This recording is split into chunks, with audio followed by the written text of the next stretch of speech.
ciri khas utama dari makanan ini dibandingkan dengan makanan lain? Ciri khas seblak dan mie jebel. Seblak itu terbuat ciri khasnya kerupuk dan pakai rempah cikur sama bawang putih aja. Terus kalau mie jebel kayaknya lebih ke chili oilnya sih kalau mie jebel. Selanjutnya, pertanyaan kedua, bahan apa saja yang digunakan dan bagaimana proses pembuatannya? Bahan apa saja? Bahannya mie jebel itu ada mie basah ya buat mie ayam kayak gitu. Terus aku bikin pangsit buatan sendiri ya, dari mulai adonan dari ayam.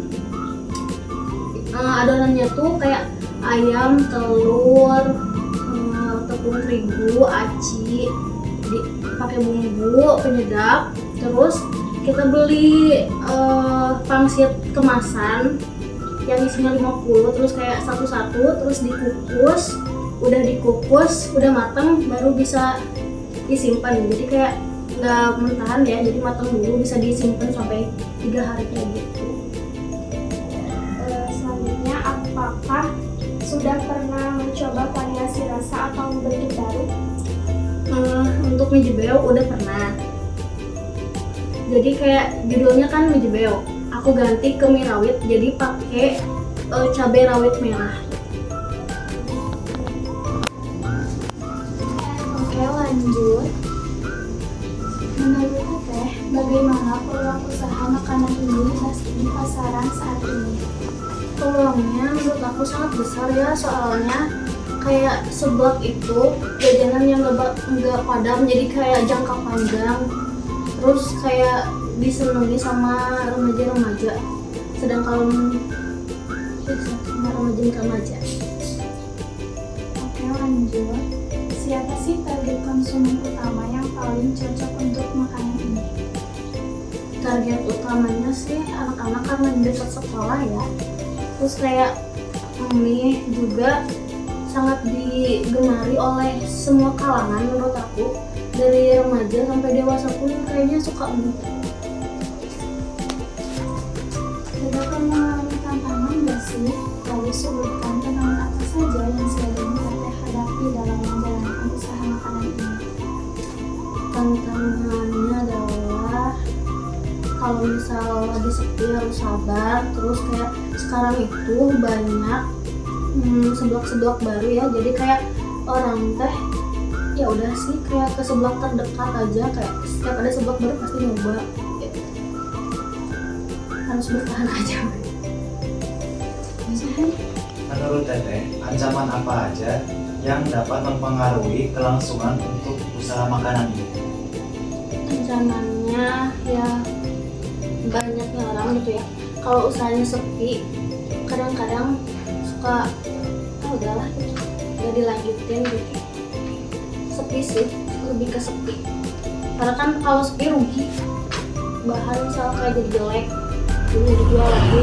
Terus kalau misal sepinya terus menerus, ya harus modal lagi.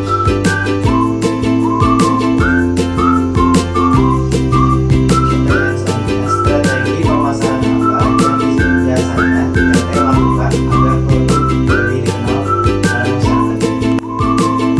Aku sering post di WA, kalau bisa dari juga delivery. Terus aku pernah di market Facebook gitu ya, kayak ada grup kuliner, misal suka tanya boleh aku post, jadi kayak ada yang komen tadi gimana nanti teh suka kesini atau modelin gitu.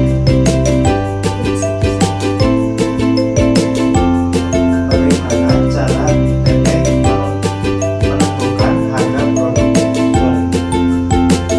Menentukan harganya adalah kayak aku harus memiliki semuanya, beli ini sekian, misal sekilo itu jadi berapa, jadi 15, misal sekilonya 20.000 ya, nah 20 dibagi 15 paling kayak 2.000 gitu per unitnya. Terus kayak saus kayak gitu tadi hitung ya, misal walaupun sedikit-sedikit tapi kan ada harganya juga gitu, kayak pangsit pun kayak gitu, jadi dihitung dari satuan.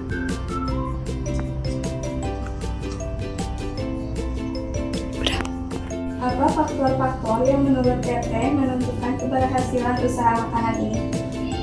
Faktornya kayak makanan itu kalau misal bertahan kitanya akan semakin dikenal orang gitu. Jadi kayak misal yang lulusan 2 tahun kemarin, kalau misal ingat ke aku jajan lagi, terus ditambah yang baru yang tahu. Nah, jadi kayak semakin lama aja orang pasti tahu gitu. Apalagi kalau makanannya mungkin disukai atau enak. Bagaimana tanggapan atau responan pelanggan sejauh ini terhadap makanan yang Teteh jual? Responnya mungkin kayak ke balik lagi ya, mungkin enak gitu.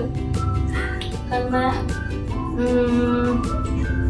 kalau misal ini mah ya biji baru di sini teh kayaknya pertama deh disepakatan semenjak udah ada biji baru aku baru terbitlah biji baru yang lain. Apa harapan dan rencana Teteh untuk pengembangan usaha makanan ini ke depannya? Mungkin pengembangannya membuka cabang baru ya, kalau misal cabang baru yang kayak strategis.